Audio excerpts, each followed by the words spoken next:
자, 여러분 안녕하십니까. 이번 이야기는 시청자 동네꼬마님께서 찾아오셨습니다. 동네꼬마님을 바로 모셔보도록 하겠습니다. 안녕하십니까. 안녕하십니까.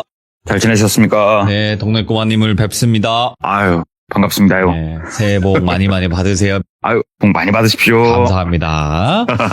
자, 오늘 동네꼬마님께서 해주실 이야기가 일단은 섬뜩해요. 떨어지면 안 되는 좀 그런 뭔가 느낌이 있는 것 같아요, 보니까. 근데 키워드가 네네. 말씀을 드려도 될 것 같은데 제가 이제 보내드린 키워드가 떨어지면 죽는다. 예. 네, 떨어지면 죽는다인데 그렇죠. 그 키워드로는 조금 유추는 오늘 힘들 수도 있어요. 오, 알겠습니다. 그럼 바로 출발을 해보도록 할게요. 렛츠가! 길이십니다. 동네꼬마요!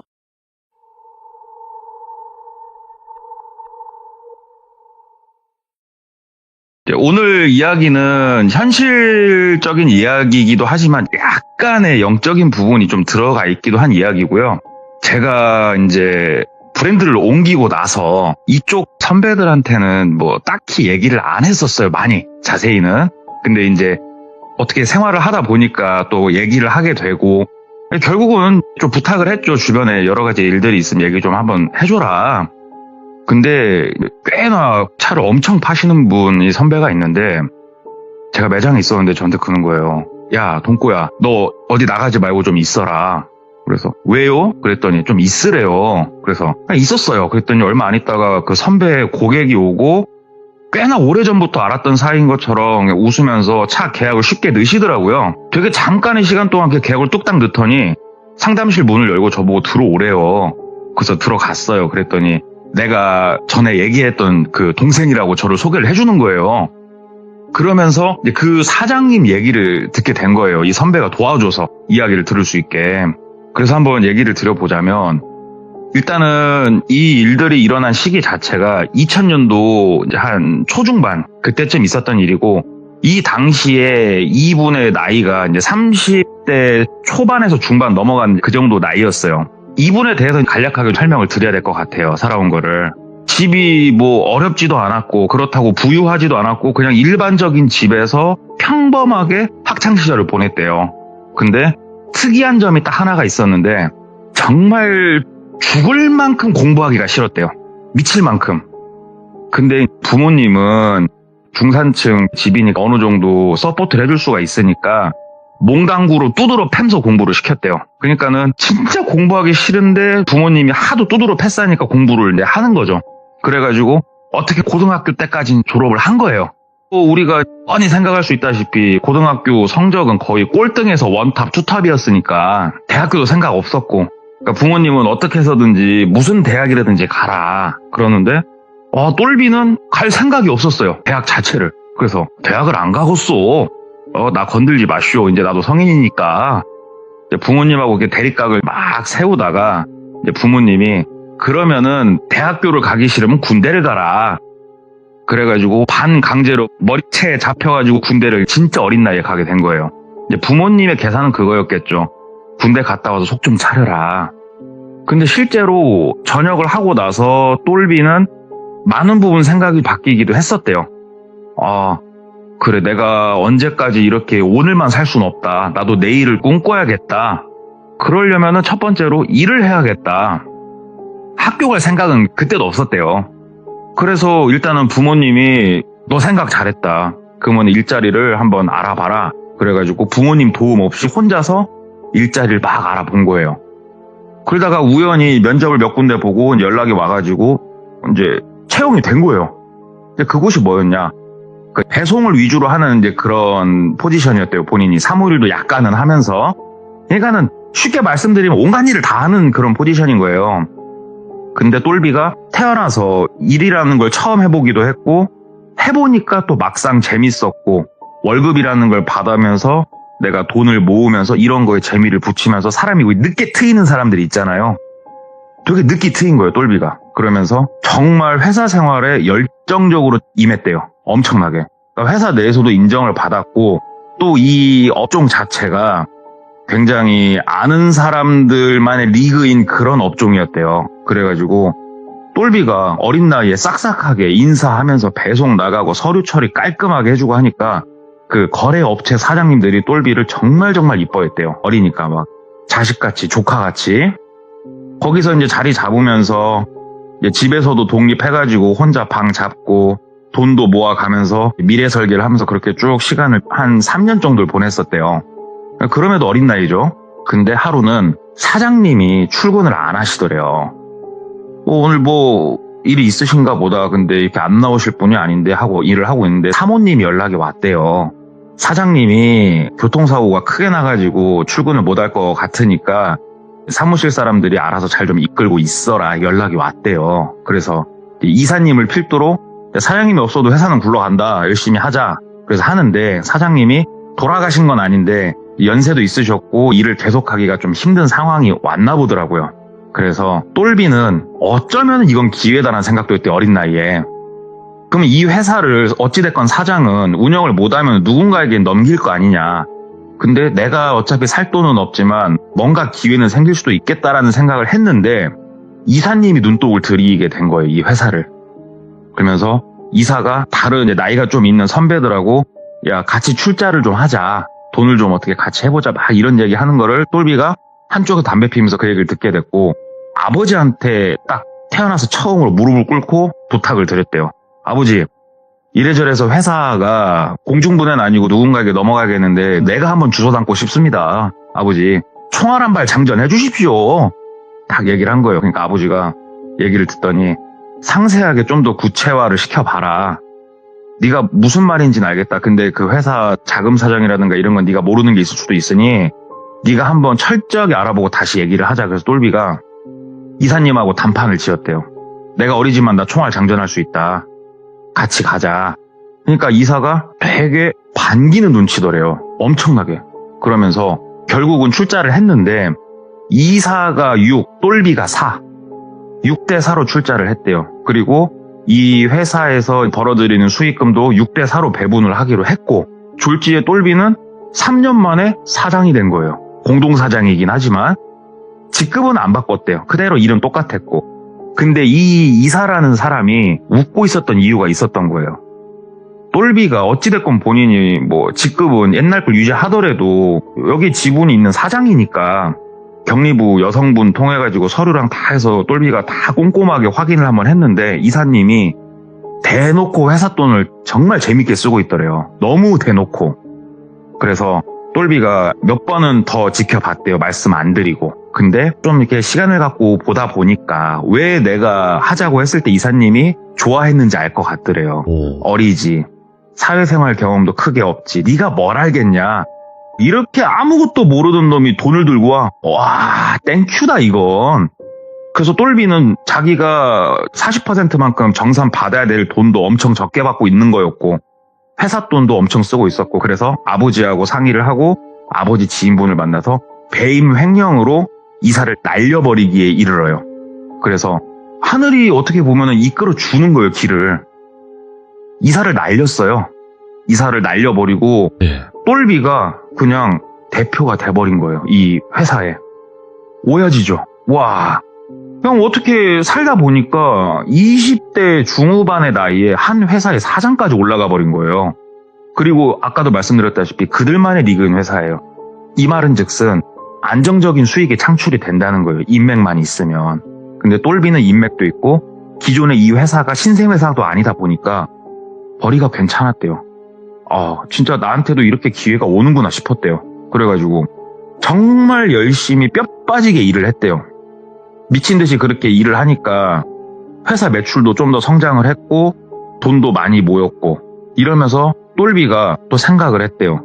여기에 안주하지 말고 지금 우리 회사가 업무가 여러 가지가 있는데 이거를 약간 전문식으로 해가지고 사업체를 하나 더 내자.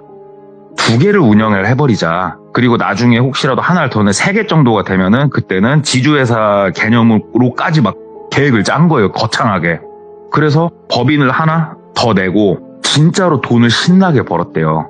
그러니까 이분이 저한테 얘기해 주기로는 돈을 신나게 벌 때는 내 통장 잔고가 얼마인지를 모른대요. 왜 그러냐면은 내 통장 잔고를 확인해 볼 일 자체가 없대요.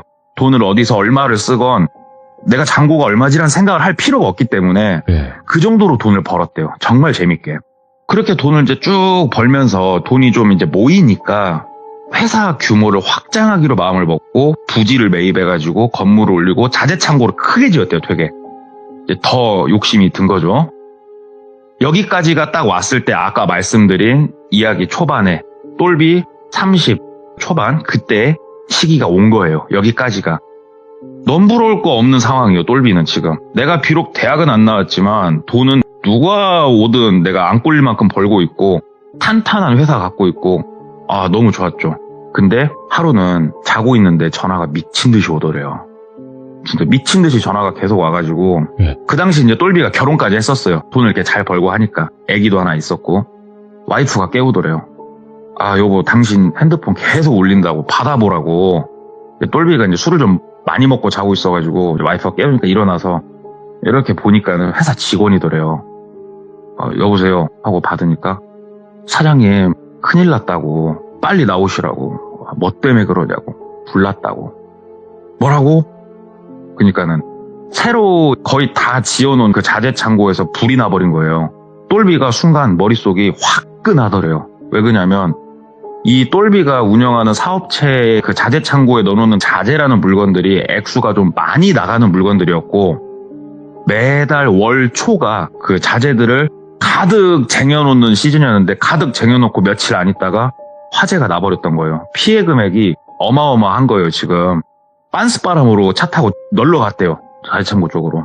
와 봤더니 진짜 깔끔하게 홀랑 다 탔더래요. 옆에 119차 겁나게 와 있고 막 생각을 하는데 화재보험 뭐 이런 거 생각을 하는데 문제는 지금 요 자리 같은 경우에는 법인을 새로 뭐 할까 절까 하면서 이쪽 사업체랑 지금 별개 부지였단 말이에요. 여기가 화재보험 부분도 지금 머릿속이 지끈지끈하고 왜 이 타이밍에 불이 났나 진짜 망연자실하게 서가지고 멍하니 있었대요. 그러면 이제 화재가 뭐 때문에 났고 이런 것도 조사를 해야 보험사 측하고도 얘기를 하고 해야 될 거니까 그런 거 일 처리하고 그러고 있는데 이 늦은 시간에 똘비의 베스트 프렌드 A하고 B가 있어요. A하고 B가 회사를 온 거예요. 불난 그 자재창고를. 직원들하고도 친하게 지내니까 직원 몇 명이 똘비가 전화를 안 받으니까 이 친구분들한테도 전화를 했던 거예요. 그러니까 막 친구 둘이 와가지고 야, 너 오밤중에 이게 무슨 일이냐고. 그러니까 똘비가 야, 나 지금 머리가 아프다. 이걸 어떻게 하면 좋냐. 이 안에 들어가 있는 물건이 지금 얼마어치인데 야, 이거 진짜 미치겠다. 이거 어떻게 하면 좋냐. 하고 막 발만 동동동동 구르니까 친구들이 막 등 또닥여주면서 일단은 침착해라 하면서 그날은 친구들이 이렇게 옆에서 조금 멘탈을 잡아줘서 일단 넘어갔대요. 한숨도 못 자고 다시 이제 다른 사무실 출근해가지고 직원들하고 또 얘기하고 뭐하고 하는데 이게 손실을 막을 길이 없더래요. 진짜로. 지금 계좌에 있는 돈을 다 털어붓고 뭐하고 막 이렇게 생각을 해봐도 이거는 정말 답이 안 나오는 상황이더래요. 왜 그러냐면은 이 공장을 짓는다고 대출을 또 열심히 끌었었거든요. 이 상황을 어떻게 타개를 해야 되나 이제 고민하고 있는데 친구들이 또 왔대요. 그래가지고 친구들이 똘비야 너무 걱정하지 마라. 내가 이쪽으로 백방으로 나도 알아볼 테니까 너무 걱정하지 마라. 막 안심시켜줘갖고 그래 진짜 니들밖에 없다. 내 고등학교 친구인 니들밖에 없다. 진짜로 고맙다. 근데 실제로 친구들이 그 보험사 쪽부터 시작해가지고 관공서로 해가지고 구제받을 길이 없는지 금융권으로 해가지고 정말 열심히 알아봐 주더래요. 연락이 계속 오고. 근데 문제는 똘비가 지금 타이밍이었어요. 가장 내가 부채가 크고 현금 비중이 적은 어떻게 보면 나약해져 있는 타이밍에 불이 딱 난 거거든요. 답이 없더래요. 은행에서도 그래 내가 뭐 몇 달 조금 연기를 해주겠다 얘기했는데 이게 지금 몇 달로는 안 되는 상황이었대요. 왜 그러냐면은 그들만의 리그인 회사여서 바로바로 못 돌리면은 다른 업체 쪽으로 넘어가는 그런 상황이기도 해가지고 결국은 만세를 불러야 되나 하는 상황까지 흘러갔대요. 이 화재 한 번으로. 먼 산 쳐다보고 있는데 어찌됐건 주머니 아직 현금은 있고 자 그래 여기서 다 정리를 해버리자. 어쩔 수가 없다. 그래 일장춘몽 나한테 즐거운 꿈이었다. 막 이렇게까지 생각을 하고 있었대요. 근데 이런 똘비한테 전화가 한 통 오더래요. 전화 누군가 봤더니 처음에 똘비가 이쪽 어깨에 발을 들여서 본인을 처음으로 살갑게 대해줬고 다른 업체 사장님들도 이렇게 소개를 해준 첫 거래업체 직원이었대요. 이분이 소식 듣고 전화했나 받았대요. 똘비입니다 하고 받으니까 뭐 얘기 들었다고 하면서 얘기를 하더래요. 그래서 뭐 이겨내야죠. 뭐 잘할 거예요. 또 얘기를 하니까 정말 어렵게 말을 꺼내더래요. 저기 똘 사장 정말 내가 지금 상황이 어떤지 내가 정확하게 몰라서 그러는데 뭐 힘들면은 얘기하라고 하면서 진짜 어렵게 3천만 원만 빌려달라고 얘기를 하더래요. 지금 아버지가 병원에 계시는데 수술을 좀 해야 된다. 돈이 필요하다. 만약에 똘 사장 당신까지 안 되면 사채 시장이라도 난 지금 가서 알아보려고 한다. 지금 똘비 상황에서 이 얘기를 들으니까 이거 어떻게 답이 안 나오죠. 이거 돈을 어떻게 줘요? 돈은 있었대요. 충분히 그 이상의 지금 현금은 있었지만 이 일을 처리를 하는데도 모자란 돈들이기 때문에 일단은 좀 정중하게 거절을 했대요. 근데 거절을 하니까 알았다고 그러면 사채시장 쪽을 한번 지금 가볼란다고 어찌됐건 전화 봐서 고맙다 얘기를 하길래 똘비가 그럼 잠깐만 나도 주머니 사정 확인 좀 해보게 잠깐만 있어봐요 하고 전화를 끊었대요. 자기도 이제 왜 그런지 모르겠지만 전화를 끊고 그냥 생각을 하는데 그냥 그런 생각이 들었대요. 어차피 망했는데 인맥이라도 남겨두고 좋은 일이라도 하자. 까짓 거 어차피 2, 3천 내 주머니로 이거 안 들어온다. 어차피 이쪽 다 틀어봤고 은행에서 다 뜯어갈 돈들인데 좋은 데다 차라리 쓰자 막 이런 생각이 갑자기 확 들더래요. 사람이 미친 거죠. 그래갖고 진짜로 30분도 안 돼가지고 다시 전화를 했대요. 나다고 아버지 3천만 원 있으면 살 수 있냐고. 그러니까 그건 장담 못하지만 자식된 도리로서 하는 데까지는 해봐야 되지 않겠냐. 빌려주면은 사장님 내가 매달 얼마씩 갚겠다. 똘비가 그러면요 지금 이쪽 사무실로 오시라고 그랬더니 막 진짜 총알처럼 널러 오더래요. 그래가지고 사무실 앉아가지고 3천만 원 빌려주겠다고. 이자 없이 그냥 빌려주려니까 어떻게 그럼 상환해 주실 거냐고 얘기를 하니까 자기가 매달 150만 원씩 상환을 하겠다. 왜냐면 나도 최소 생활을 해야 되기 때문에 150만 원씩 상환을 꼬박꼬박 잘 하겠다라고 얘기를 하더래요. 그래서 A4 용지 한 장 가져오라고 해가지고 서로 다 이렇게 해갖고 공증까지는 안 받았지만 서류로 하나 이렇게 해가지고 지장 찍고 3천만 원 송금을 해줬대요. 개인 돈 딱 송금해주고 사람이 먼저 아니겠냐고 아버지 살리라고. 지금 나도 내 상황이 정말 안 좋은데 뭐 어차피 이 돈 은행이나 다른 곳에 갈 것 같으면 좋은 일에 쓰면 좋지 않겠냐고 그냥 호탕하게 웃었대요. 그랬더니 정말 고맙다고 몇 번을 인사를 하더래요. 내가 이 은혜는 당신 은혜는 내가 반드시 갚겠다고 하면서 이제 갔고 똘비는 이제 그 이후로 일들이 더 어렵게 꼬여가지고 진짜 친구들이 정말 열심히 알아봐 줬는데 결국은 막 어떤 건 기한이 넘어가고 해갖고 막 난리 부르스가 나가지고 결국은 이제 만세를 불렀대요. 쉬운 얘기로. 이거 나 모르겠어. 은행 니들이 알아서 하시오 하고 만세를 불러버린 거예요. 다시 똘비는 졸지에 빈털터리가 된 거예요. 빈털터리가 되고 나서 1년이 좀 못 됐을 때 우리가 그런 말이 있지 않습니까? 가난이 찾아오면 사랑은 바로 창문 밖으로 넘어가 버린다고. 와이프가 이혼하자고 얘기를 하더래요. 굉장히 씁쓸했대요. 엄청나게. 굉장히 씁쓸했지만 그래 그렇게 해라. 그랬더니 뭐 애기는 내가 데리고 갈라니까 양육비를 매달 붙여라. 네 맘대로 해라. 내가 돈이 있으면 붙여주겠다. 없으면 못 주는 거다. 네 맘대로 해라. 그래서 결국은 이혼까지 해가지고 진짜로 다시 똘비 혼자 남은 거예요. 부모님 돈도 좀 갖다 썼고 내가 어쩌다 상황이 지금 이 지경까지 온 건가 진짜 싶더래요. 앉아갖고 생각을 하는데 온갖 난리를 하면서 그냥 시간을 버텼대요. 반년 이상. 그러니까는 만세 부르고 1년 반 정도가 더 지난 거예요. 생활이 정말 처참해져 있었대요. 상당히 많이. 그래도 친구 A하고 B는 똘비 옆에서 항상 화이팅을 불어 넣어줬대요. 한 번 성공했던 놈이 다시 성공하지 말란 법 있냐. 할 수 있다 너. 기운 내라. 우리들이 도울 게 있으면 돕겠다. 진짜 이 녀석들마저 없었으면 내가 어떻게 버텼을까 싶었대요. 그렇게 이제 쭉 버티면서 살고 있는데 하루는 A한테 전화가 오더래요.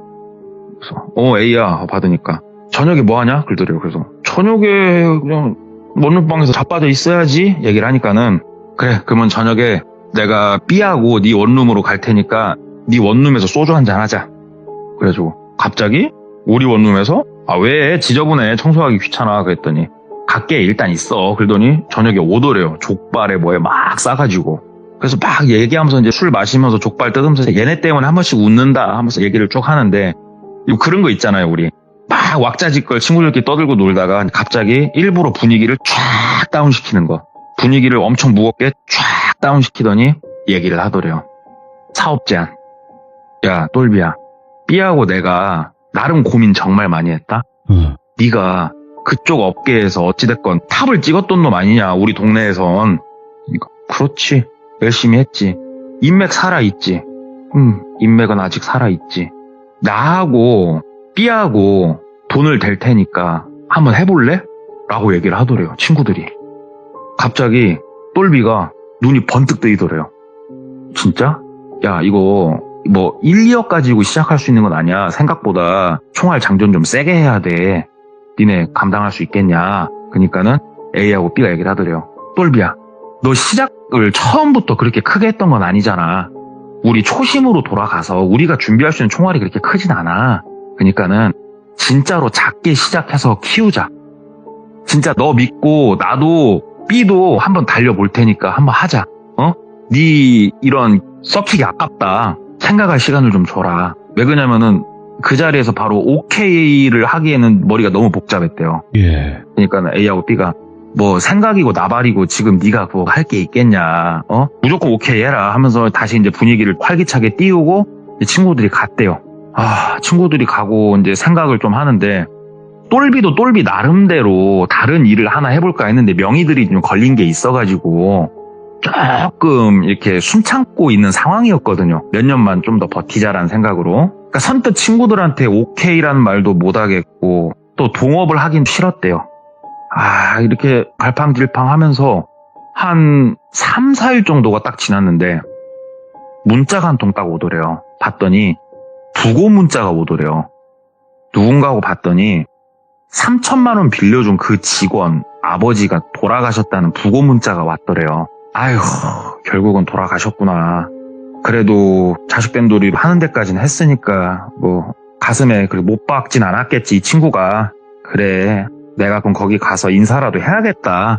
예. 그래가지고 그때는 없는 형편이죠. 없는 형편에 몇만 원 이렇게 주워 담아가지고 검은색 정장 입고 갔대요, 장례식장을. 가니까는 그쪽 업계 사람들도 많이 와 있고 그러니까 괜히 이게 인사 이렇게 하면서 되게 조금 떡더름한 표정으로 쳐다보는 사람도 있었고, 쌤통이다라는 표정으로 자기를 보는 사람도 있었고, 본인이 그냥 그렇게 느낀 건지 모르겠지만 인사를 하고 한쪽에 앉으니까 이제 상주가 와가지고 이렇게 발걸음 해줘 너무 고맙다고, 뭐 그동안은 그래도 한 달에 150만 원씩 잘 돈을 주고 있었으니까 그래요, 고맙네요 하면서 이렇게 얘기를 하고 있었대요. 그 똘 사장님 덕분에 그래도 해보는 데까지 해보고 아버지 보내서 나 후회 없다고, 너무 고맙다고, 진짜 이렇게 뭐 그냥 그런 얘기만 하고 이제 집에 와가지고 술도 좀 먹었겠다 이제 잤대요. 자는데 꿈속에서 어떤 남자분이 본인하고 꿈속에서 소주를 먹고 있더래요. 근데 우리가 꿈이라는 게 앞뒤가 없이 바로 그냥 꿈이잖아요. 이분하고 되게 웃으면서 술을 먹고 있었대요. 꿈속에서 되게 기분 좋게 막 술을 먹는데 딱 그분이 그러더래요. 어찌됐건 저찌됐건 좀 미안하게 됐다고. 미안하게 됐는데 내가 이거는 내가 갚을 테니까 너무 그렇게 가슴에 담아두지 말라고, 부탁 한 번만 좀 하자고. 똘비가 꿈속에서 아유 어르신 걱정하지 마시라고, 나 그런 거 가지고 속 안 상한다고 막 호탕하게 이렇게 얘기를 하면서 꿈에서 깼는데 이게 기억이 나더래요. 이게 뭔 개꿈인가. 일단은 이제 일 가려고 샤워를 막 하는데 그 남자분이 누군지 알겠더래요. 그 직원 아버지, 영정사진에서 봤던 그 직원 아버지더래요. 아이고, 내가 장례식장 갔다 오고 나니까 별 시답지 않은 꿈을 꾸는구나. 그렇게 하면서 일상생활을 보내는데 A하고 B는 사업을 하자 얘기를 하고 있고, 똘비는 시간을 조금만 줘라. 내가 왜 그러냐면 하면서 얘기를 했대요. 따로 준비하고 있는 것도 있고 하니까는 조금만 시간을 좀 줘라. 두 개를 한꺼번에 할 순 없지 않냐. 그렇게 이제 시간이 조금 지나가지고 있는데 그 직원한테 전화가 온 거예요. 3천만 원 빌려준 직원한테. 그 아버지 재산 정리하고 뭐 하는 과정에 있어가지고 상황이 조금 자기가 어렵게 됐으니까 몇 달 정도만 조금 딜레이하고 제가 돈 다시 입금해드리겠다고 똘비가 그 얘기를 딱 듣는데 진짜로 평상시에 아예 까먹고 있었던 그 꿈이 팍 생각이 나더래요. 머릿속에서. 폭탄처럼 뻥 터지는 것처럼. 아, 꿈에서 말한 게 이거였구나 싶더래요. 똘비가. 남은 돈을 얼추 계산해봤더니 그렇게 크진 않았는데 똘비 입장에서 지금 한 달에 150만 원씩 다시 이렇게 들어오는 이 돈이 되게 소중했대요. 엄청 소중했대요. 이거를 당장 내가 내 발로 걷어차기엔 뭐 한데 너무 강렬한 생각이 드니까 얘기를 했대요. 힘드냐? 그랬더니 얘기를 하더래요. 그때서. 아버지 장례식장 비용 그때 들어온 부조금들 그걸로도 빚 갚았다고. 빚 갚고도 빚이 아직 산더미인데 이게 상속 포기를 넘어서가지고 내 이름으로도 좀 많아가지고 솔직히 조금 많이 애로사항이 있다. 그래도 똘 사장인 건 내가 아무리 힘들어도 이렇게 챙겼었다. 그래서 똘비가 얘기했대요. 남은 돈은 몇 달 뒤에 주지 말고 너 생활 다 안정화되고 쓸 거 다 쓰고도 돈이 남을 때 갚아라. 그냥 그렇게 해라. 내가 실은 이래저래 해가지고 꿈속에서 네 아버지를 내가 며칠 전에 만났다. 아버지가 나 소주 한 잔 사주시면서 그 말인 것 같다. 자식놈이 이렇게 힘들어질 것 같은데 나라도 너 챙기라는 그 말씀 해주신 것 같다. 그냥 그렇게 생각할 테니까 내가 돈을 안 받겠다는 건 아니다. 그렇게 여유 있을 때 줘라. 그럼 된다. 그랬더니 울더래요. 울면서 진짜 너무 고맙다고. 그러면서 이제 전화를 끊고 반나절이 좀 못 됐을 때 그 직원한테 다시 전화가 오더래요. 무슨 일이냐고. 그랬더니 똘 사장 잠깐만 시간 좀 내주라고. 뭐 때문에 그러냐고. 그랬더니 그 어디 카페에서 잠깐 보자고. 그래서 저녁에 만났대요. 뭐 때문에 그런가 하고 만났더니 그 직원하고 되게 나이가 좀 있으신 여성분하고 두 분이 들어오더래요. 카페를. 그래가지고 인사를 이렇게 하고 보니까는 그 직원 어머니더래요. 예. 그러면서 어머니가 얘기를 하더래요. 뭐 그런 꿈 꾸신 것도 얘기 들었고 우리 아들한테 그런 선정을 베풀어 주신 것도 얘기 다 들었고 내 남편이 그래도 해볼 수 있는 만큼 다 치료해보고 갈 수 있게 도와주신 분이란 것도 다 들었고 하면서 얘기를 하더래요. 그 어머니가 똘비를 이렇게 한참 쳐다보더래요. 너무 부담스럽게 쳐다보더래요, 본인을. 그러니까 똘비가 왜 이렇게 쳐다보시냐고 그랬더니 한참 이제 보고 있으니까 옆에 그 직원이 똘 사장 우리 담배 한 대 피러 나갈까? 그러더래요. 그래가지고 부담스러운 상황이면 잘 됐다고 담배 한 대 피러 나가자고 해서 어머니 카페 안에 남겨두고 둘이 담배 피러 나갔대요. 어머니가 지금은 뭐 그렇게까지 안 하시는데 소위 말하는 그쪽 무당분이시다고. 근데 이게 무당이라는 직업이 돈을 벌 때는 어마어마하게 버는데 또 신이 허락을 안 해주면 돈을 못 번다고. 그래서 우리 엄마는 지금 신이 돈을 허락을 안 해준다고 막 얘기를 하더래요. 뭐 그러냐고. 어머니가 너무 고마워서 은혜를 갚으려고 오늘 온 거니까 종교가 뭐냐고 묻더래요. 그래서 나는 종교 없다고. 그냥 산다고. 그러니까는 그럼 차라리 잘 됐다고. 어머니가 뭔 얘기 해주면은 그냥 한쪽에다가 잘 새겨 들으시라고 얘기를 하더래요. 그래서 알았다. 아이고 그런 거였으면 그냥 뭐 진작 말을 하지. 그러면 다시 들어갔대요. 앉아갖고 있으니까 어머니가 이제 얘기를 몇 개를 해주시더래요. 사람 조심하라고 너 사람 조심하라고. 네가 어떻게 하냐에 따라서 넌 단명할 수 있는 사람이라고. 진짜 조심하라고 하면서 얘기를 막 그렇게 해주시더래요. 되게 무서운 얘기를 해주시더래요. 네가 원래는 단명해야 될 놈이다. 지금 네 명 얼마 안 남았다. 근데 이제 네 하기 나름이다. 내가 말해줄 수 있는 거는 여기까지인데 사람 조심해라. 사람 믿지 마라. 동업 같은 거 하지 말고 보증 같은 거 서주지 말고 그냥 우리가 흔히 하는 얘기 있죠. 근데 그 얘기를 엄청 무섭고 진지하고 근엄하게 해주더래요. 본인한테.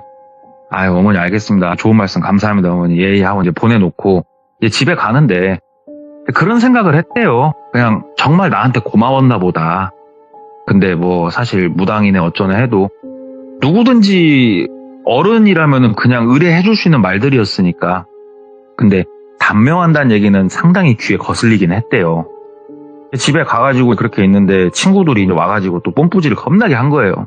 야, 네가 몇 년 있다가 총알 어디서 장전할래? 우리가 하자고 할 때 하자. 친구들이 도와줄 때 해라. 똘비가 못 이기는 척. 알았다. 그러면은 우리 삼총사가 한번 달려보자. 구체적으로 얘기하자. 자, 수익이 난다. 그럼 어떻게 배분할래? 하면서 이제 사업적인 얘기를 쫙 해가지고 친구들이 출자를 해가지고 되게 작게 창업을 했대요. 오. 창업을 하고 똘비는 지금 그 본인의 신상이 본인이 대표로 올라가 있거나 그럴 수가 없으니까 그냥 직원으로 뛴 거예요. 이 상황에 닥쳐보셨던 분들은 아마 이해를 하시겠지만 회사를 다닌다고 신고도 못해요. 소득이 막 잡히고 그러면 안 되는 상황이었고 몇 년간은 직원으로도 등록 안 하고 그냥 월급도 따로 현금으로 받고 그러면서 미친 듯이 일했대요. 미친 듯이 똘비가. 다시 그 업체들 다 찾아다니면서 인사를 하고 나 다시 작게 시작했으니까 좀 도와주셔라. 내가 망한 게 사장님들한테 약속 못 지키고 그만둔 건 아니지 않냐. 기회 한 번만 더 줘라. 그리고 그때 그 3천만 원 빌렸던 직원이 본인하고 거의 같이 다니면서 빌고 다녔대요. 내 은인이다. 믿고 도와줘도 된다. 나 어디 업체 직원인데 사장님 나도 부탁드린다. 도와줘라. 그래가지고 정말 짧은 시간 내에 똘비가 다시 많은 그 업체들한테 오더를 조금씩 받기 시작을 했대요. 친구들도 똘비도 이제 아주 좋은 상황들이 나오기 시작하는 거예요. 네. 친구들은 이제 친구 나름대로 다른 거 일 있나 없나 막 알아보러 다니고 똘비는 똘비대로 미친 듯이 일 파고 들고 하는데 이제 매출 규모가 어느 정도 조금 더 올라왔대요. 안정궤도까지 올라왔대요. 딱 올라오고 친구들하고 저녁에 사무실에 앉아가지고 아유 야 그래도 여기까지 일단은 올려놓긴 했는데 지금부터가 또 일이다. 여기서는 또 회사 규모도 키워야 되고 하면서 쭉 얘기를 하는데 친구 하나가 얘기를 하더래요. 야 똘비야 해외여행이나 한번 나가자. 그러더래요. 똘비가 갑자기 무슨 해외여행이야. 그러니까는 야 이렇게 고생했는데 너도 지금 우리가 매출 규모가 셋이 논아 먹다 보니까 크진 않다만 너도 임마 라면 먹을 형편은 이제 벗어났잖아. 응? 한 번씩 치킨 불러 먹을 수 있잖아. 우리 해외여행 한번 나갔다 오자. 응? 그랬더니 똘비가 생각을 좀 하다가 노 했대요. 노. 안 간다. 왜 안 가냐. 출입국 기록 남기기 싫다. 내가 이거 명이 깨끗해지기 전까지는 나 티끌 하나 흠 잡을 거 만들기 싫다. 돈 없는 놈이 어떻게 해외를 나가냐. 그럼 말이 안 된다. 노 할란다. 그러니까 친구들이 그래 맞아 너 지금 상황이 그랬지. 알았어 그러면은 나하고 B하고 둘이 갔다 올 테니까 너 막 섭섭하게 생각하지 마. 막 얘기를 하더래요. 그래가지고 나 섭섭하게 생각 안 한다. 갔다 와라. 니들도 고생했다 진짜로. 그러니까는 알았다고 그러고 지네들끼리 한 보름 뒤에 출국을 하는 걸로 이렇게 잡았대요. 그래가지고 그런가 보다. 뭐 부럽지도 않았대요 크게. 그래서 이제 친구들이 출국을 하기 전날 일을 마치고 들어와가지고 딱 이렇게 이제 방구석에 누워있는데 모르는 번호로 전화가 오더래요. 그래서 좀 늦은 시간이었고 여보세요? 받으니까 여성분이셨대요. 얘기를 좀 해보니까 그 직원 어머니 한번 뵀던 무당 하셨던 그 어머니더래요. 연락이. 예 어머니 안녕하시냐고 그랬더니 도와주신 덕분에 뭐 작게 나도 일을 좀 시작을 했고 우리 아이 거 돈 조만간에 좀 더 드릴 수 있을 것 같고 막 이런 얘기를 해주시더래요. 그래서 똘비가 일이 풀리려니까 또 이렇게 막 여기저기서 돈이 들어오네. 아이고 어머니 잘 됐다니까 다행이다고 천천히 주시라고. 그 아버님이 부탁하고 간 돈이니까 솔직히 말씀드리면 안 주셔도 된다고. 이런저런 얘기하고 있으니까 어머니가 얘기를 하더래요. 아들한테 들었다고 사업 시작하셨다고. 왜 지금 다시 밑바닥부터 시작했고 인제 첫걸음 딱 떼놨다고 안정적으로. 그러니까는 혼자 하시는 사업이죠? 그러더래요. 그래서 그 아드님도 아시는데 그 혼자 하는 건 아니고요. 진짜 오래된 제 친구 2명 있거든요. 이 친구 2명이 돈 내고 저는 이제 인맥을 내고 그렇게 사업한 거라고. 그랬더니 갑자기 화를 버럭 내시더래요. 내가 말한 거 뭘로 들었냐고. 너 동업하지 말라고 내가 말한 거 귀등으로도 안 들은 거냐고 팍 뭐라고 하더래요. 그래가지고 어머니 저도 뭐 먹고 살아야 되고 배운 게 도둑질이라 이게 제일 전문인데 어머니 너무 걱정 그럼 하지 마시라고. 그러니까 어머니가 친구들 믿지 말라고. 그 친구들 내가 안 봐도 난 느낄 수 있을 것 같다고. 여기까지 느껴진다고. 그 사람들이 좋은 마음으로 지금 너한테 온 거 같냐고 하면서 막 뭐라고 하더래요. 솔직히 듣고 있자니 기분이 좀 나쁘더래요. 네가 뭘 한다고 내 친구들을 판단해. 이런 친구가 없는데 지금. 근다고 본인이 화는 못 내고 어머니 제가 불이 나서 사업을 망했던 놈입니다. 사기당해서 망한 놈 아닙니다. 어머니 너무 걱정 마시라고 얘기를 한 거예요. 그러니까 어머니가 막 아이고, 그 불이 그냥 났겠냐고, 그거 그냥 났겠냐고, 그 불이. 막 하면서 친구 욕을 또 그렇게 해대더래요. 어머니, 알았다고. 너무 걱정 마시고 잘 할게요. 끊었대요, 전화를. 다음날 친구들은 출국했어요. 아침 일찌감치 비행기 타러 가가지고, 똘비 하나 간다! 그러고, 비행기 타고 이제 얘네들 갔고, 똘비는 혼자서 막 분주하게 일을 했대요. 물건 배송 갖다 줄 때 좀 갖다 주고, 막 들어와가지고, 컴퓨터로 막 서류 전산 처리해줄 거 해주고, 그러다 보니까는 늘 똘비가 퇴근 시간이 8시, 9시였대요. 빨라야. 그날도 변함없이 8시, 9시까지 죽으라 일을 하고 있었대요. 막 일을 하다가 너무 피곤하더래요. 그래가지고 일을 좀 이제 마무리 짓고 이제 집에 가야겠다 하고 있는데 우리가 발소리를 죽이고 사람이 바깥에서 이렇게 움직이는 듯한 그런 류의 소리가 들리더래요. 작게. 이제 본인 방이 있었으니까 누구야? 하고 나가가지고 방문을 열고 딱 밖을 봤는데 아무도 없더래요. 근데 이 사무실이 지금 되게 뭐라고 해야 될까? 조금 낙후된 건물에 있는 사무실이었거든요. 심지어 자재도 쌓아야 되는데 2층이었대요. 누구야? 하고 이렇게 보는데 아무도 없고. 아씨, 내가 잘못 들었나? 이거 묘하네. 기분 되게 묘하네. 일단은 서류 정리하고 가야겠다 하고 나가가지고 다시 본인 방에 들어와가지고 컴퓨터 작업 마무리할 거 모니터 보면서 이렇게 하고 있는데 이제 똘비가 모니터를 보고 있으면은 그 모니터 뒤편으로 본인 방 문이에요. 방문은 지금 열어놔버린 상태고 와 이렇게 보고 있는데 분명히 뭔가 움직이는 걸 본 것 같은 거예요. 지금 뭔가 이 모니터 뒤로 잠깐이지만 뭐가 싹 보였다가 싹 사라지는. 오씨 뭐야 누구세요? 누구 있어요? 얘기를 하니까 되게 또 조용하더래요. 나갔대요. 조용히 나가가지고 이렇게 보는데 없으니까 되게 무섭더래요. 내가 귀신인가 막 이런 생각이 사람이 본능적으로 드니까 옆방을 문을 열었대요. 이렇게 불 꺼져 있고 아무것도 없고 탕비실 쪽 가가지고 이렇게 문을 봤더니 문이 이렇게 닫혀있진 않더래요. 왜 안 닫혀있지? 하고 싹 여는데 머리에서 별똥별이 번쩍 하더래요. 진짜 안에서 사람이 튀어나오면서 본인 머리를 방맹이 같은 걸로 후리 까버린 거예요. 아이고야 하고 뒤로 이제 자빠진 거예요. 똘비가 앞을 이렇게 보는데 그 작은 탕비실에서 4명이 나오더래요. 근데 그걸 보고 있는데 어이가 없는 게 뭐였냐면 되게 어린 친구들이었대요. 딱 봐도 얘네가 많이 먹어야 중학교 1, 2학년 정도 돼보는 애들이었대요.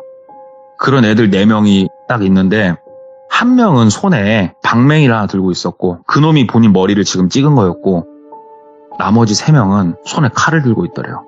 어린애들이 지금 뭘 하러 왔구나. 낭패다.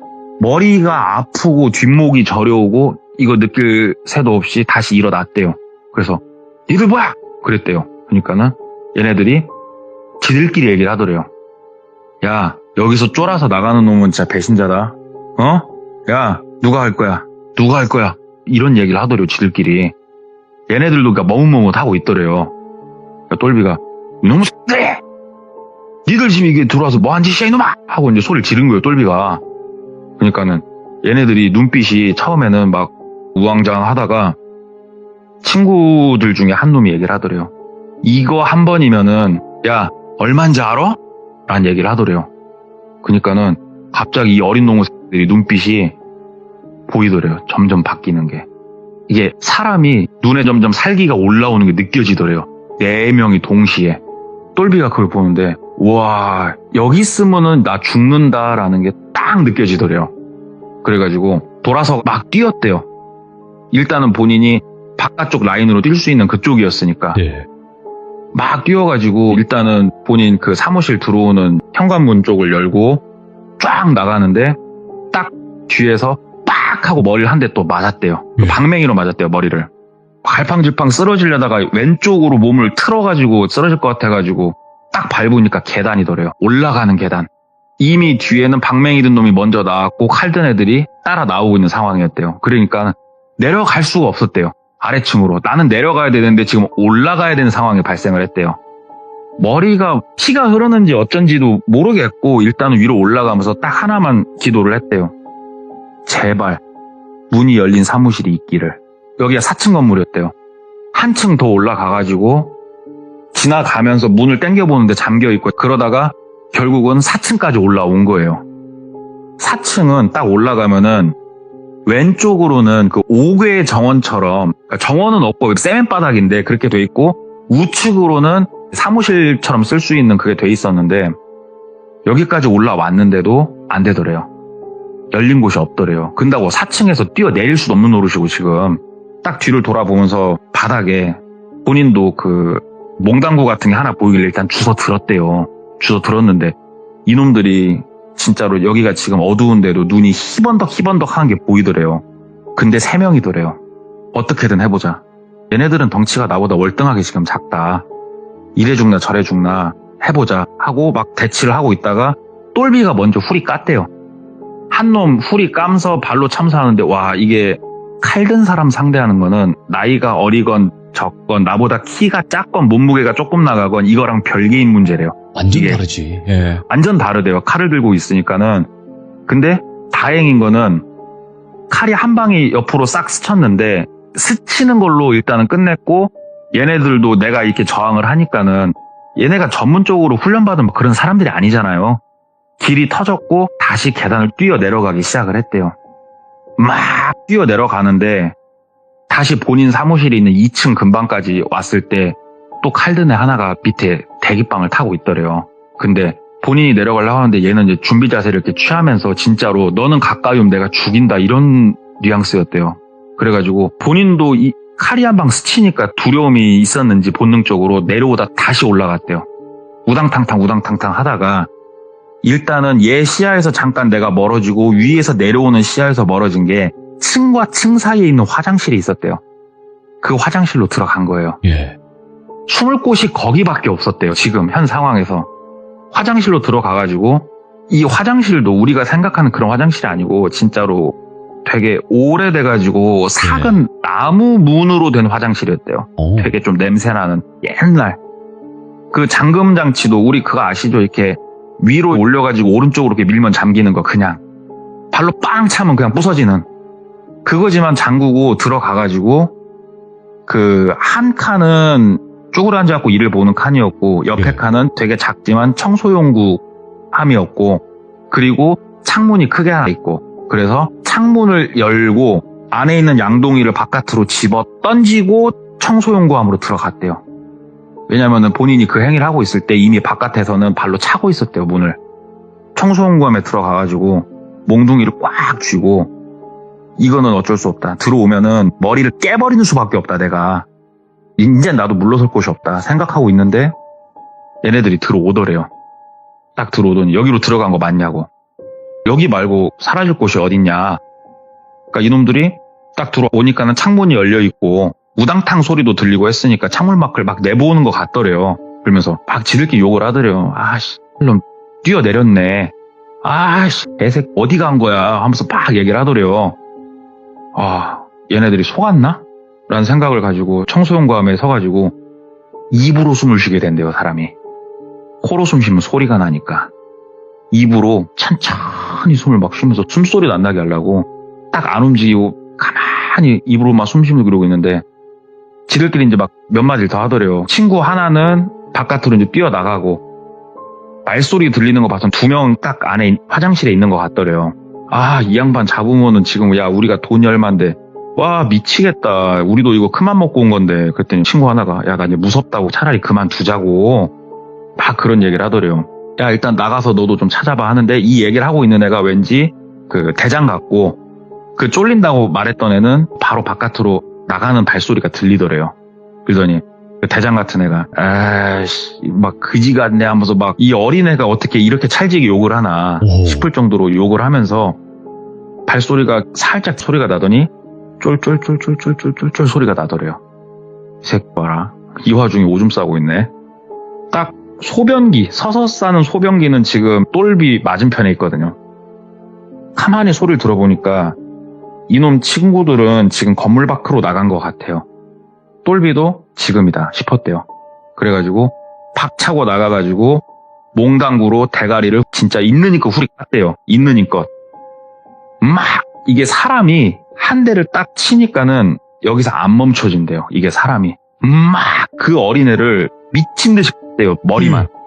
그랬더니 애가 축 늘어지더래요. 무섭더래요. 이 순간. 두 가지가 무서웠대요. 첫 번째로는 죽었나? 예. 라는 생각이 들었고, 두 번째로는 소리 듣고 혹시 이 친구들이 지금 올라오지 않을까? 라는 두려움 두 개가 공존을 해버리더래요. 건물 바깥으로 나가기에는 쩔리고, 이놈을 멱살을 잡고 옷채로 잡고 들어 올렸대요. 본인 어깨로. 어디로 갔냐면 본인 사무실로 들어갔대요. 사무실 현관문은 쇠니까 들어가서 사무실 현관문을 잠궈버리고, 그럼 일단 얘네는 못 들어와요. 그리고 나서 도움을 요청하자라는 생각을 가지고 들어가가지고 얘를 땅바닥에 딱 내려놨는데 생각보다 피가 많이 나고 있더래요. 사람이 순간 어버버버해진대요, 이게. 지금 아마 귀종인물 같은 경우에는 119, 112에 바로 신고를 지금 해야 될 거 아니에요. 사람이 죽게 생겼고 내가 죽게 생겼는데 그렇죠.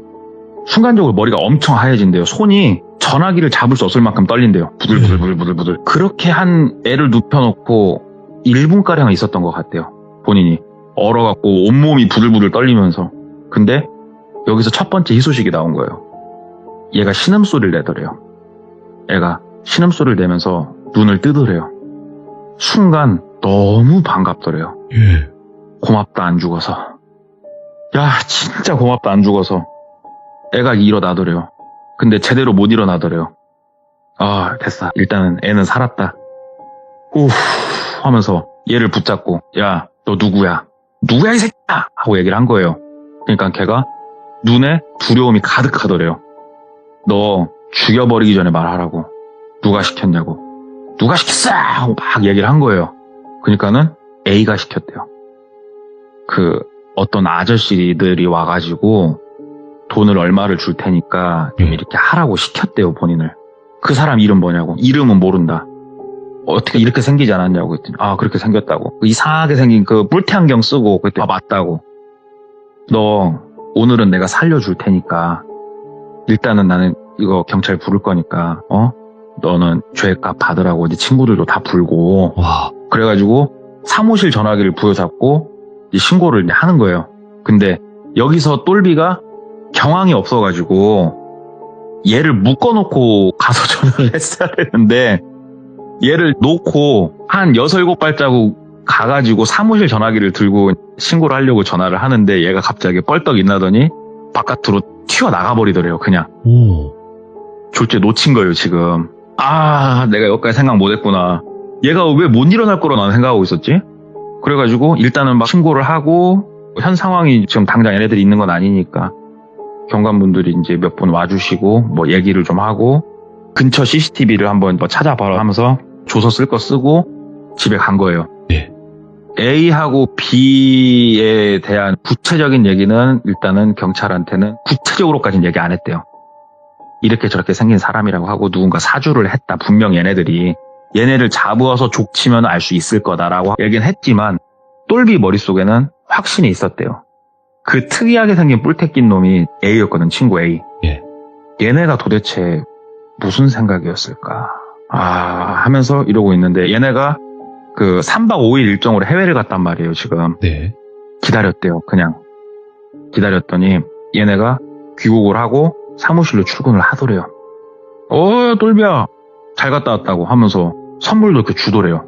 야 이게 그 나라에서 유명한 맛있는 뭐란다 하면서 막 주더래요. 그래서 잘 갔다 왔냐고 똘비도 이제 애써 모른 척 하면서 야 좋더라 다음엔 같이 가자 하면서 만약에 얘네가 나쁜 놈들이면 이럴 리가 없는데 아니야 분명히 맞아 분명히 니들이야 그래놓고서 A하고 B하고 항상 아삼육 둘이 같이 다니니까 일단은 나 오늘 야근할 테니까 니들 먼저 들어가라 뭐 그래라 하면서 똘비도 진짜로 자기 거 서랍 밑에다가 칼까지 갖고 있었대요. 혹시라도 얘네들이 또 먼지 달지 모르니까 먼저 들어간다 하고 둘이 가길래 똘비가 네. A야 잠깐만 나 업무적으로 너랑 좀 상의해야 될 게 있거든. 너 잠깐 시간 돼? 하면서 자연스럽게 A하고 B를 뜯었대요.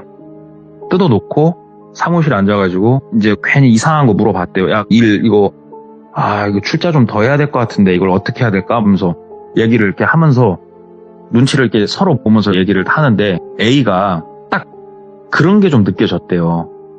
애써서 괜찮은 척 하면서 지금 하고 있는 게 느껴졌대요. 그래가지고 이렇게 좀 얘기를 하다가 똘비가 뚜벅뚜벅 걸어가가지고 사무실 현관문을 닫고 잠궜대요. 딱 닫고 착 잠그니까는 A가 야, 엄마 뭐해? 그러더래요. 그러면서 똘비가 옆에서 이제 손에 칼을 쥐고 A한테 다가섰대요. 야, 너 나한테 할 말 없냐? 그 A가 야, 이 새끼 너 미쳤어. 왜 그래? 야, 너 뭐야? 그러더래요. 야, 연락받은 거 없어? 그랬대요. 그러니까 뭔 개소리냐고. 그러더래요. 야, 너 핸드폰 줘봐. 핸드폰 줘봐. 그러니까는 내 거 핸드폰을 왜? 그러더래요. 갖고 와. 죽여버리기 전에 갖고 와. 협박을 하고 핸드폰을 뺏었대요. A 거. 예. 그래가지고 너 여기 양반다리하고 앉으라고. 왜 그러냐면은 양반다리하고 앉으면 바로 일어나려면 시간이 걸리잖아요. 그렇죠. 너 양반다리하고 앉으라고 하고 두 발자국 뒤에서 한 손에는 칼을 들고 한 손으로는 얘 거 핸드폰 열어보기 시작한 거예요. B랑 문자 한 게 딱 바로 보이더래요. X 됐어. 이 새끼 명 기네. 아, 너 짜증나네. 돈만 날렸네. 어린애들 시키는 게 아니었는데 막 이런 문자가 딱 보이더래요. 그래가지고 딱 그 문자창 있는 상태로 던졌대요. 야, 너 맞잖아. 개자식아 하면서 막 얘기를 했더니 A가 갑자기 무릎을 꿇더래요.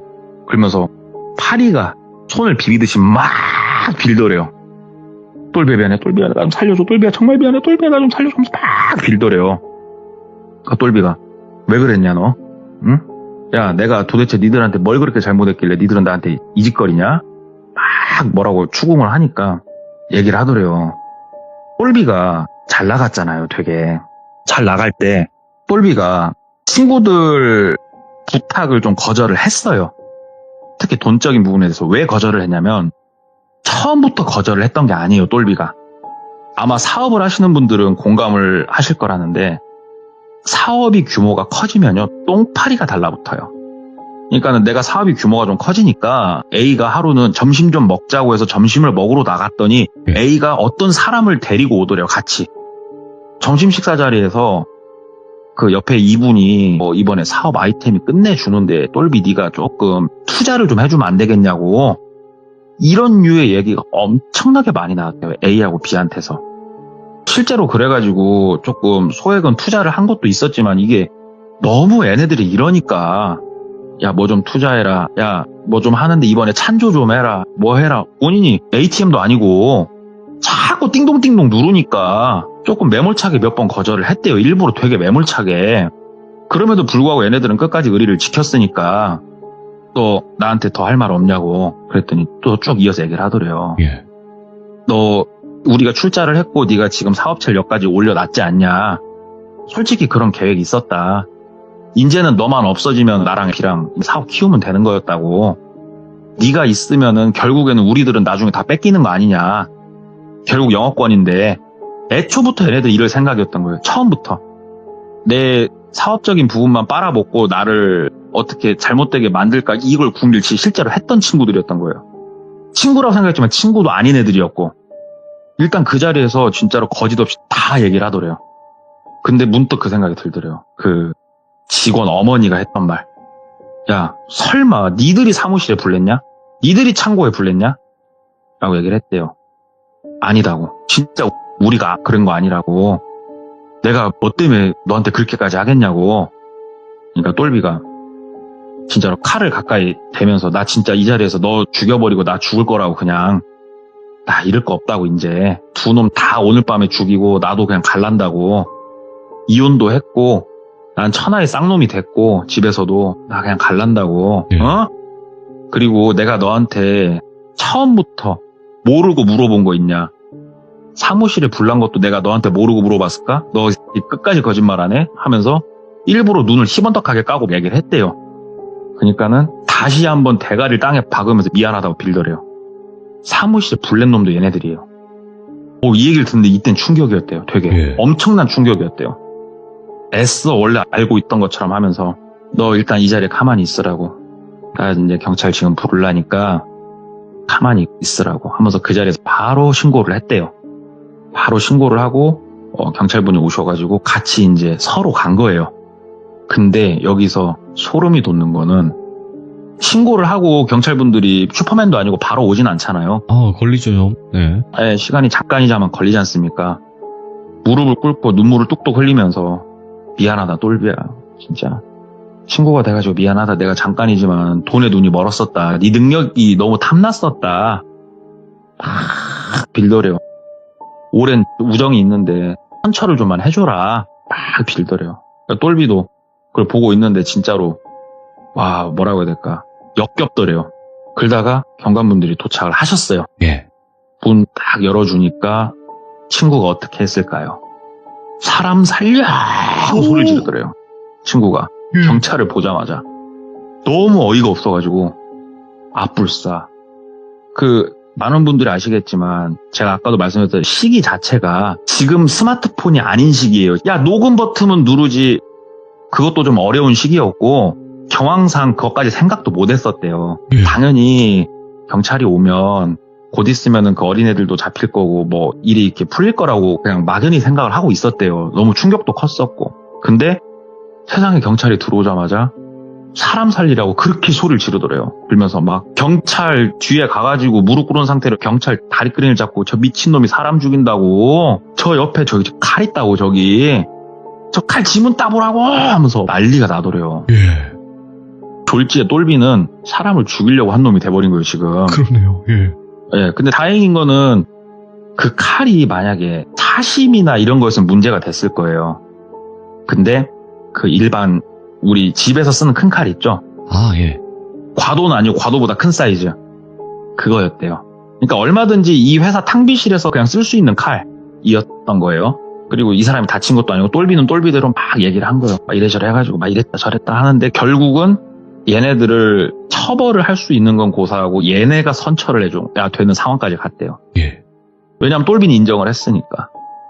내가 좀 이래저래 해서 내가 좀 윽박을 질렀었다. 칼은 든 적 없다.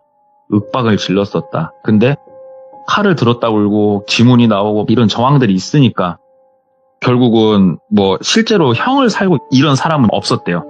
그리고 꼬맹이들은 꼬맹이들대로 잡아야 되는데 진짜 어려웠대요. 왜냐하면 지문이 등록이 안 돼 있는 애들이잖아요. 이렇게 이제 시간이 흘러가지고 일단 다시 시작하기로 회사는 공중으로 해다 날려버렸고 예. 이 도시가 정말이지 질리더래요. 여기 있기가 싫더래요. 무섭더래요. 그냥 여기를 뜨자. 아예 내가 살고 있는 도에서 멀리 가서 새 출발을 하자. 어차피 가족도 없는데 동창이고 뭐고 이제 두렵다. 근데 문득 그 직원과 직원 어머니가 생각이 딱 나더래요. 그래서 그 직원한테 전화를 했대요. 요래저래 해가지고 좀 애로사항이 있었고 내가 여길 좀 뜨려고 한다. 얘기를 하니까는 그러면은 얼굴 한 번만 보고 가래요. 엄마하고 같이 나가려니까. 그래가지고 동네 카페에서 만났대요. 만나가지고 얘기를 쭉 했대요. 어머니가 조심하라는 거 내가 한 귀로 듣고 한 귀로 흘려가지고 그런 상황까지 한번 겪었었다고 막 얘기를 했더니 그 어머니가 천만 다행이다. 네. 너는 내가 말하지 않았냐고 단명할 놈이었다. 근데 네가 선정을 그동안 많이 베풀고 산 것 같다. 우리한테 한 걸 보면은 알겠다. 예. 선정을 베풀었기에 네가 아직은 목숨이 붙어 있는 거다. 그리고 큰 고비를 넘겼으니 잘 살 거고 오래 살 거다. 라고 그렇게 얘기를 해주면서 네가 진짜로 좋은 일을 했으니까 사는 거다. 이건 분명한 거다. 막 얘기를 해주더래요. 예. 그래가지고 어찌됐건 저찌됐건 뭐 이제 기분은 좋으니까 예. 그런 말을 해주니까 어찌됐건 저는 이 도시를 좀 뜨려고 한다고 그 돈 남은 건 안 주셔도 된다. 제가 진짜로 그 돈 덕분에 내가 목숨 살렸다고 생각한다. 그러고 나서 이제 그 도시를 뜨고 다시 열심히 해가지고 지금은 사업체를 꽤나 그래도 크게 잘 운영을 하고 계셔요. 그분이. 근데 제가 말씀드린 키워드가 떨어지면 죽는다 였잖아요. 맞아요. 이게 이런 얘기를 쭉 해주고 나서 이분이 저한테 자기가 가진 소신에 대해서 얘기를 좀 해주시더라고요. 예. 이 얘기 때문에 내가 알게 된 것들. 첫 번째로 혹시 주변에 조금 잘 나가는 사장님들을 보면 아니 우리 사장님은 어차피 이거 100% 못 받을 돈인데 왜 빌려주지? 왜 돈을 내주지? 라고 진짜 이해가 안 되는 사장님들이 좀 있을 거예요. 규모가 좀 있는 업체의 사장님들 중에. 그게 그분들은 본능적으로 아는 거래요. 내가 잘 나가고 있을 때 칼같이 사람을 대하면 안 되고 그분들도 안 돼요. 이 돈 못 받을 거. 못 받을 것도 아는데 내 최후의 보루를 만들기 위해서 이 돈을 내주는 거래요. 그리고 이렇게 하는 이유가 뭐냐면 많은 분들이 자기가 살아온 인생을 한 번만 생각을 해보세요. 대학교 졸업을 하고 처음에 직장에 들어가서 180만 원, 200만 원을 받다가 직급이 올라가고 월급이 올라가고 집을 샀고 차를 샀고 점점 생활이 올라갔잖아요. 열심히 산 사람들 보면. 그렇죠. 여기서 갑자기 어떤 큰 사고가 있던 뭐가 있건 딱 미끄러져가지고 탁 떨어져 보면 안 돼요. 진짜 생각지도 못했던 사람이 엄청나게 고소하고 있고 탁 떨어지는 순간 나랑 비슷한 페이스로 올라갔던 사람들 있잖아요. 그 사람들이 나를 못 올라오게 밟는데요. 이거는 이 사람이 몸으로 겪은 거래요. 예. 사회생활을 하면서 일평생을 살면서 떨어지면 죽는다는 자세로 살아야 된다고. 안 떨어지려고 혹시라도 내가 조금 떨어졌을 때 밑으로 확 안 땡기게 하려고 못 받을 돈인 걸 알면서도 주변 사람들한테 내가 돈을 주는 거고 그렇게 하는 거라고 그런 얘기를 해주더라고요. 그래서 그 얘기를 들으니까 내가 밑으로 확 떨어졌을 때 진짜로 그 사람들은 내가 다시 올라오는 게 싫을 수도 있겠구나. 생각지도 못한 곳에서 어떤 일이 있을지 모르겠구나. 떨어지면 죽는구나. 그런 얘기를 들어가지고 좀 오늘 길었네요. 오늘 제가 눈치도 없이. 또 인류애가 이렇게 박살이 나는 게 그러니까 말 그대로 동네꼬마님께서 지금 해주신 게 내가 떨어질 때 아래로 끌어당기는 사람이 있을 거고 위에서 밟는 사람이 있어요. 이게 얼마나 무서운 거예요. 그렇죠. 근데 생각보다 가까운 사람일 수가 있대요. 그게. 그렇죠. 네. 가까울수록 더 조심하라는 얘기도 있는 거고 그래서 굉장히 참 씁쓸하면서 또 생각이 좀 많이 드는 이야기예요. 동네꼬마님 오늘 이야기 너무너무 감사드리고요. 또 다시 뵙겠습니다. 감사합니다. 네.